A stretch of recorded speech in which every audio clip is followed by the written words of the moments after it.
এখানে চলছিল আমার স্টুডেন্টদের ফার্স্ট প্র্যাকটিস ক্লাস, যেটা সেলফ মেকআপ প্র্যাকটিস ক্লাস। আজকে সত্যি বলতে কি কথাটা বলতেও ইচ্ছা করছে না, আর ভয়েস ওভারও দিতে ইচ্ছা করছে না। প্রচণ্ড শরীর খারাপ, মানে গলা আমি কথা বলবো সেটাই আমি পারছি না।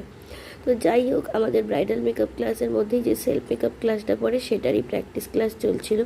আমি ওদেরকে বলছিলাম যে মেকআপ করতে গেলে কিন্তু যথেষ্ট সুন্দরভাবে ব্লেন্ডিং করতে হয়, ব্লেন্ডিং ইজ মাস্ট। তো ওরা সেটাই করছিল। আর এই স্টুডেন্টটা হচ্ছে গিয়ে অনেকটা লেটে চলে এসেছিলো, তাই জন্য এখনও পাউডার ঝাড়াঝাড়ি করছে। তো মোটামুটি যেহেতু কালকে বৃষ্টি হচ্ছিলো, সবাই লেটে এসেছিলো। প্রত্যেকের বেসগুলো, আই মেকআপগুলো কেমন হয়েছে তোমরা কিন্তু অবশ্যই জানিও। আমি তো আমার দিক থেকে বলবো, ওরা ফার্স্ট টাইম যখন প্র্যাকটিস করেছে, এত সুন্দর বেস, এত সুন্দর নিট অ্যান্ড ক্লিনভাবে আই মেকআপ করেছে।